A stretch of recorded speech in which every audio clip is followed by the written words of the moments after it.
ఎవరిని పిలుస్తారు madam? Cinema stars నా, పొలిటీషియన్స్ నా? వాళ్ళని పిలిస్తే వచ్చిన జనానికి స్టాఫ్ కి ఎంటర్టైన్మెంట్ ఉంటుంది, మనకే ఉంటుంది. అందుకని ఈ ఫంక్షన్ కి సావిత్రిని గెస్టుగా పిలుద్దాం. నన్ను సొంత సిస్టర్లా చూసుకుంటున్నావు, నా కోసం ఎన్నో చేస్తున్నావు. నీకన్నా నాకు ముఖ్యమైన వాళ్ళు ఎవరుంటారు చెప్పు?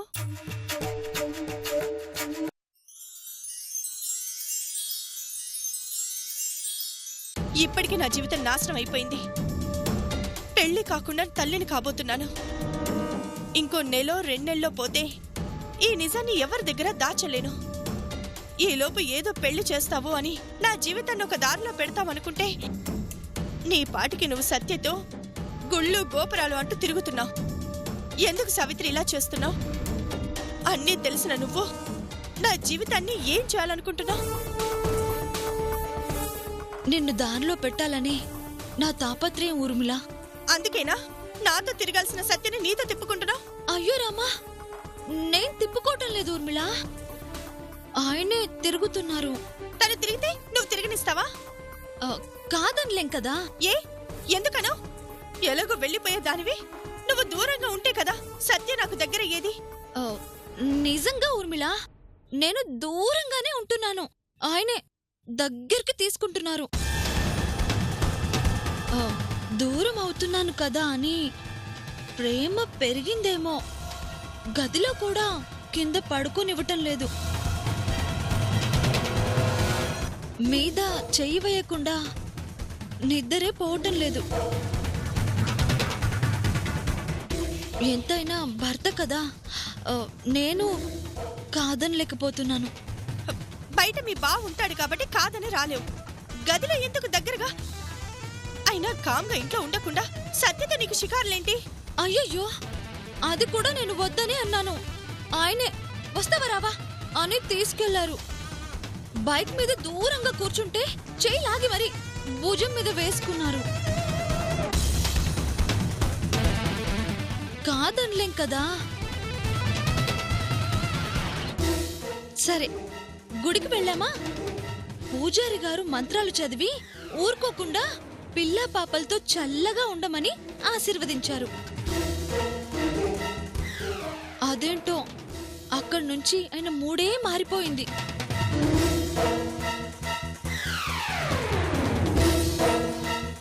వద్దన్న రెస్టారెంట్కి తీసుకువెళ్ళి మెనూలో ఉన్నవన్నీ తెప్పించి అన్నీ తినమంటారు.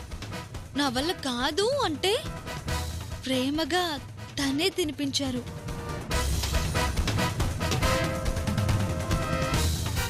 కాదనలేం కదా.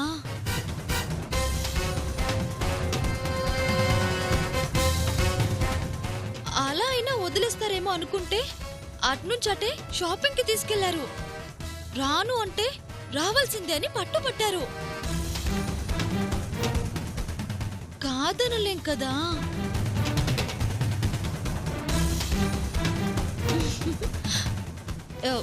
ఇప్పుడు కూడా సినిమాకి వెళ్దామన్నారు. బాగోదని నేనే బలవంతంగా తీసుకొచ్చాను. సావిత్రి, నేనేంటో నీకు తెలీదు. నన్నుగా నువ్వింకా చూడలేదు. నేను ఏదైనా కావాలి అనుకుంటే దానికోసం ఎంతకైనా తెగిస్తాను. నాది అనుకున్న సత్య జీవితంలోకి నువ్వొచ్చావు, భరించాను. నీ అంతటా నువ్వే వెళ్ళిపోతాను అన్నావు, ఓపిక పట్టాను. నీకు ఇష్టం ఉన్నా లేకపోయినా సత్యకి నువ్వు దగ్గర అవుతున్నావా అంటే నాకు దూరం చేస్తున్నావని అర్థం. అన్నీ కోల్పోయినా సత్య నాకు సొంతం అవుతాడు అన్న నమ్మకంతో అన్నీ భరించాను. ఇక భరించే ఓపిక లేదు. సత్య నావాడు అని ఫిక్స్ అయిపోయాను. నాకే దక్కాలి. అందులో తేడా వచ్చింది అంటే నాకు దక్కని సత్య ఎవ్వరికి దక్కడు. అది గుర్తుంచుకో.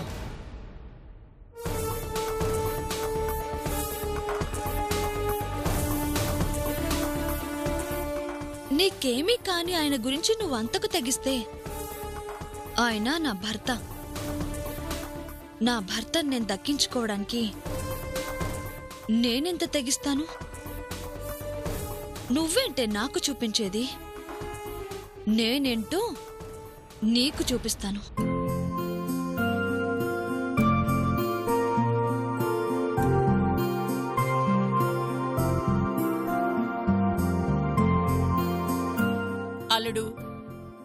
అయిపోతున్నాయి గాని ఇంకో 2 ఇడ్లీ అయ్యి.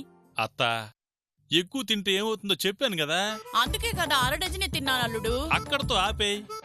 లేదంటే ఇడ్లీ బరువు లోపలికి చేరి ఒళ్ళు బరువు పెరిగి ఈసారి కింద పడకుండానే కాలు ఇరిగిపోతాయి. తినే నోరు తిరిగే కాలు ఆగదు కదా అల్లుడు. తిరిగే కాలు ఆగిందా లేదా? ఇలాగే తింటూ ఉండు. ఎప్పుడో నువ్వు ఆపాల్సిన పని లేకుండానే నోరు కూడా అదే ఆగిపోతాయి. సరే వద్దులే అల్లుడు, నువ్వు అంతగా చెప్తున్నావు కదా. అది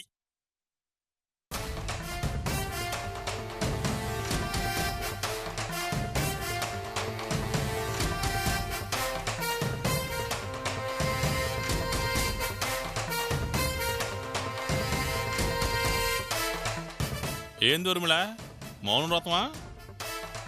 ఏం మాట్లాడడం లేదు? నువ్వు మాట్లాడుతున్నావుగా. అవును, ఆఫీస్లో పార్టీ అన్నావు, మళ్ళీ ఏదో ఫ్యాక్టరీ ఓపెనింగ్ అంటున్నావు. చెప్పింది చేయడం, అనుకునేది సాధించడం నా అలవాటు. నిజమే, నువ్వేదైనా సాధిస్తావు, ఏం చేసైనా సాధిస్తావు. మా సావిత్రి కూడా అంతే. తనకు దక్కాల్సింది ఎలాగైనా దక్కించుకుంటుంది.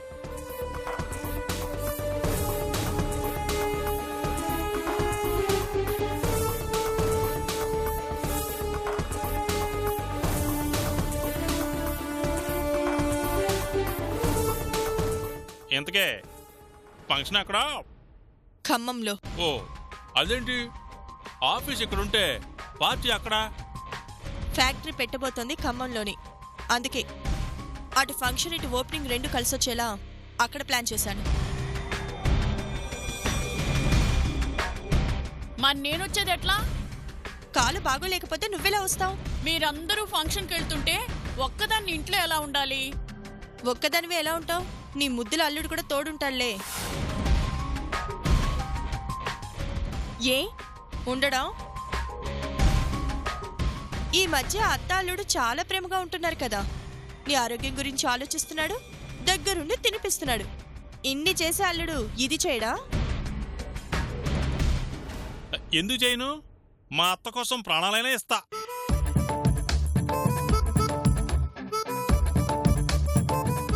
దగ్గరుండి చూసుకోలేనే. అవును, అందరిని వద్దంటున్నావు, తమ్ముడు సావిత్రి అయినా వస్తారా లేదా? సావిత్రి మెయిన్ గెస్ట్, తను రాకపోతే ఎలా? సత్య ఎలాగో నాతో వస్తాడు. మొత్తానికి బాగానే ప్లాన్ చేసావు. అదే ఫంక్షన్. మొత్తానికి నేను లేకుండా ఫంక్షన్ చేసుకుంటున్నావు. వచ్చిన వాళ్ళ కాళ్ళకి అడ్డం పడటం తప్ప నువ్వు చేసేదే ఉంది? ఫోన్లే అత్త, నీకు నేనున్నానుగా, సరదాగా ఇంట్లో కూర్చుని కబుర్లు చెప్పుకుందాం. చెప్పాడుగా, నీ అల్లుడు నువ్వు ఇద్దరు కలిసి కబుర్లు చెప్పుకోండి.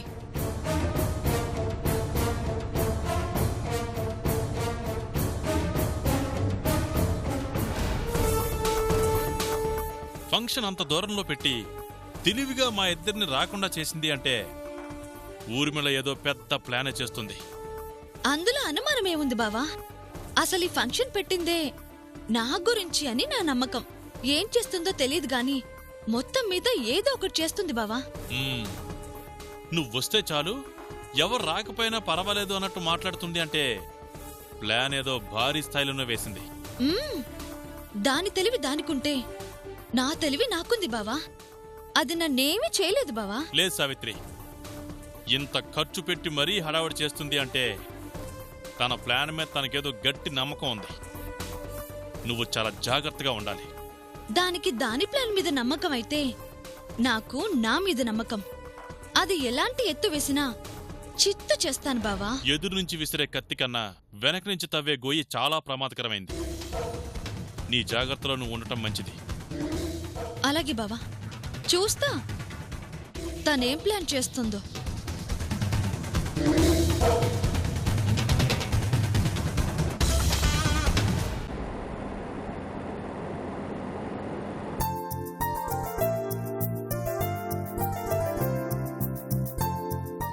ఇంకో హాఫ్ అన్ అవర్లో ఖమ్మంలో ఉంటాం సత్య.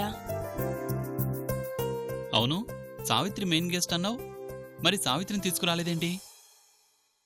కావాలనే తీసుకురాలేదు. ఏ?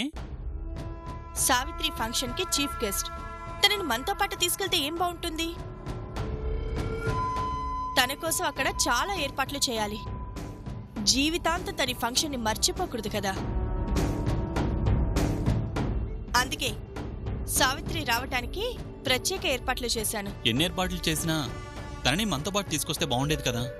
బాగుండేది, కానీ ముఖ్య అతిథిని అలా మనతో పాటు తీసుకెళ్ళడం బాగుండదు.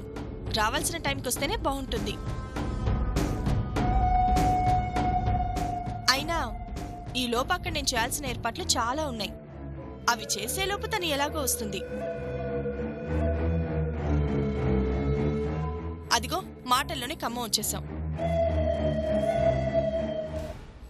సత్య, ఖమ్మంలో చాలా ఫేమస్ నరసింహస్వామి టెంపుల్ ఉంది.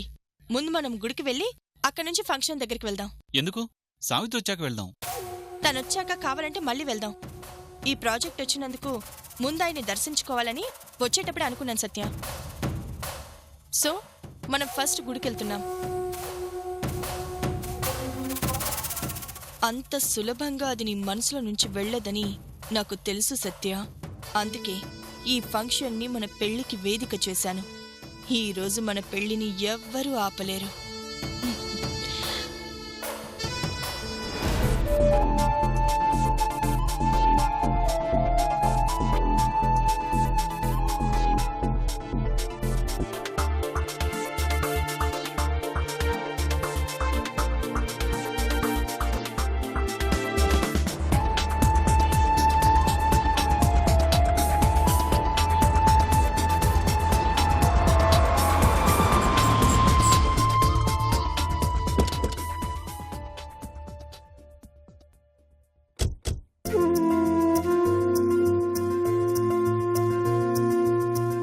దీర్ఘాయుష్మాన్ భవ. పూజారి గారు, స్వామివారికి అర్చన జరిపించండి. గోత్రనామాలు చెప్పండమ్మా. చెప్పు సత్య. శ్రీవత్స గోత్రం. శ్రీవత్స గోత్రోద్భవస్య యజమానస్య సత్యప్రసాద్. సత్యప్రసాద్ నామధేయస్య సహధర్మపత్ని ఊర్మిళ. ఊర్మిళా నామధేయస్య. పూజారి గారు, ఎందుకు సత్య? ఎందుకేంటి? మనం భార్యాభర్తలం అనుకుంటున్నారు. ఏ కాదా? అదే ఇప్పటికే కాకపోవచ్చు, ఎప్పటికైనా భార్యాభర్తలవేగా. ఇలా మనం గుడికొచ్చి భార్యాభర్తలుగా మన పేరుతో అర్చన చేయించుకునే రోజు ఎలాగో వస్తుంది. పూజారి గారి పుణ్యమా అని కొంచెం ముందే వచ్చింది. అర్చన చేయనివ్వు సత్య.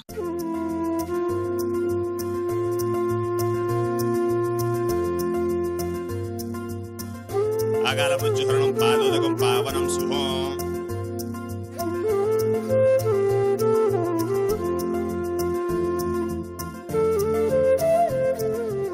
దీర్ఘాయుష్మాన్ భవ, దీర్ఘసుమంగళీ భవ.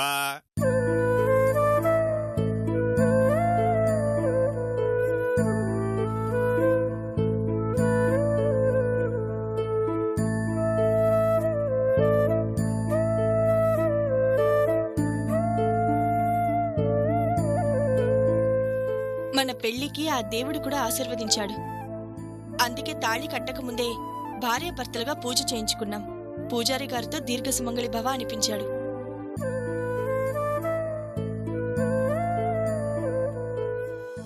బాబు త్వరగా కానివ్వండి, మేడం గారు వస్తే ఇంకా పనులు కాలేదని సీరియస్ అవుతారు. అలాగే సార్. సార్ బుకే ఆర్డర్ ఇచ్చారు, తెమ్మంటారా? నీకు పొద్దునే చెప్పా కదరా తీసుకురమ్మని. సాగర్ గారు, ఈ పనులు నేను చూసుకుంటాను. లోపల డెకరేషన్ పూర్తయిందో లేదో చూడండి. ఎందుకు? ఎంట్రన్స్ లో ఉండి మేడం దగ్గర మార్కులు కొట్టేద్దామనా? సరే, ఆ మార్కులేవో మీరే కొట్టేసుకోండి. అదిగో మేడం గారు వచ్చేశారు. ఏ డోర్ తీ పోరా. నమస్తే మేడం. కారు దిగగానే నీ మొహం చూపించాలా? బావతలకి ఆగు. యూనిఫామ్ ఏది? ఈరోజు ఫంక్షన్ కదా మేడం, నేను కూడా కలర్ఫుల్ గా కనిపిద్దామని. సరే పో. ఏర్పాట్లు ఎక్కడి వరకు వచ్చాయుమా? అయిపోయొచ్చా మేడం? సాగర్, గెస్ట్లు వచ్చే టైం అయింది. లోపల ఏర్పాట్లు చూద్దాం పదా. అలాగే సత్య. ఉమా రండి మేడం.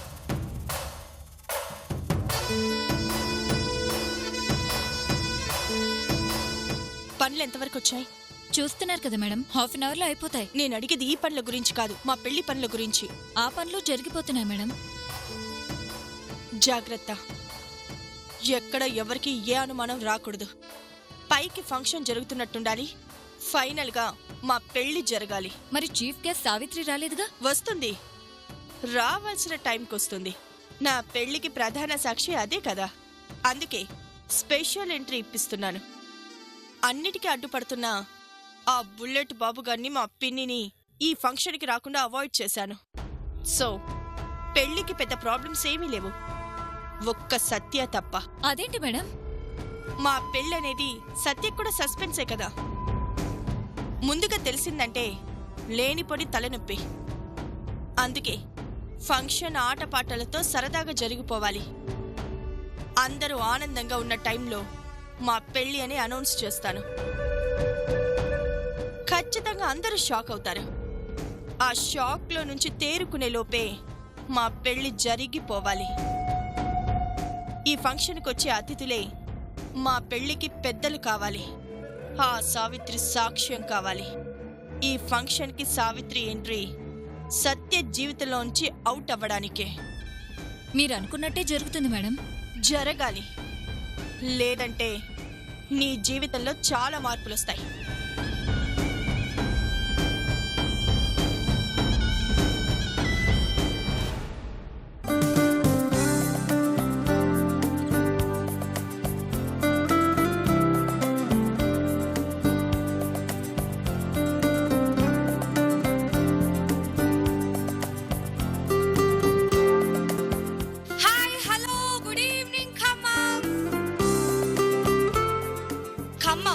ఖనిజాలకు నిలయం, కళాకారులకు ఇంటి గుమ్మం. అందుకే ఈ కార్యక్రమం ఇక్కడ జరగబోతుంది. ఓకే ఓకే ఓకే, మీ రియాక్షన్ నాకు అర్థమైంది. ఇంకా ఫంక్షన్ స్టార్ట్ చేయకుండా ఏంటి ఆలస్యం అనుకుంటున్నారు, అంతే కదా? ఓకే, స్టార్ట్ చేసేద్దాం. మన group of companies success meet కి విచ్చేసినటువంటి అతిరథ మహారథులందరికీ స్వాగతం, సుస్వాగతం. మన company MD young energetic and dynamic Urmila గారిని సగౌరవంగా ఆహ్వానిస్తున్నాం.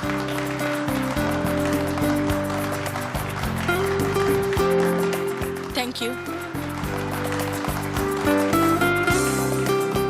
పిలవగానే వచ్చిన అతిథులకి, పిలవకపోయినా వచ్చిన ఆత్మీయులకి, నా కంపెనీ స్టాఫ్ కి అందరికీ వెల్కమ్. ఈ సక్సెస్ నాది కాదు, మీది, మీరిచ్చింది.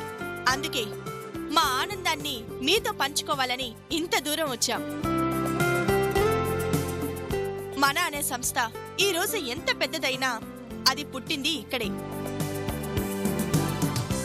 ఈ ఖమ్మంలోనే. చిన్న బిజినెస్ తో స్టార్ట్ అయి ఈ రోజు ఈ స్థాయికి వచ్చింది. ఆ అభిమానంతోనే ఈ ఫంక్షన్ ఇక్కడ పెట్టడం జరిగింది. త్వరలో ఇక్కడ చిన్న మరో ఫ్యాక్టరీని ప్రారంభించబోతున్నాం. ఇలా అన్ని ఆనందాలే. అలా అని నేను ఒక్కదాన్ని ఆనందపడితే ఏం బాగుంటుంది? అందుకే మీకోసం రకరకాల ప్రోగ్రామ్స్ ఏర్పాటు చేశాం. చూసి అందరూ ఎంజాయ్ చేయండి.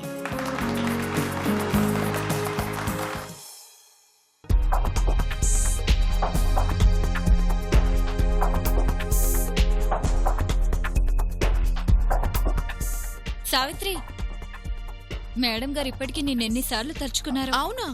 మరి చీఫ్ గెస్ట్వి కదా. ఏదో తన అభిమానం. అవునవును, చాలా అభిమానం. అందుకే ఈ రోజు నీకో సర్ప్రైజ్ ఇవ్వబోతున్నారు. ఏంటది? చెప్తే ఏం బాగుంటుంది, చూస్తావు కదా. పద పద, లేట్ అయిపోయింది.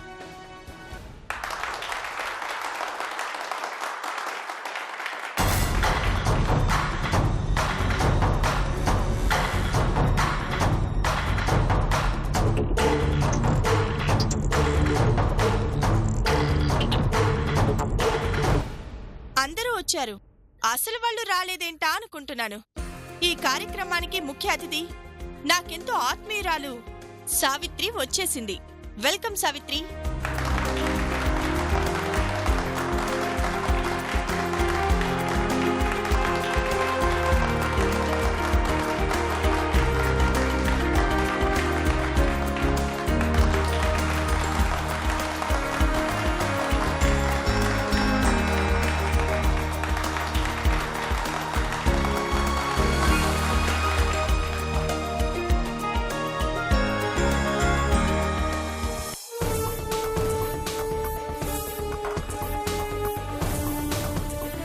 మిమ్మల్ని ఆనందింపజేసే ఎన్నో ప్రోగ్రామ్స్ ఉన్నాయి.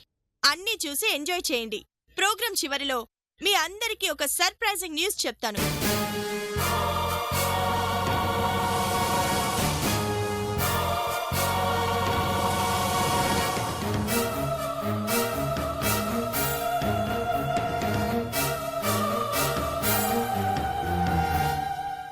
అది ఏంటి అని ఖచ్చితంగా మీరు ఎవ్వరూ గెస్ చేయలేరు.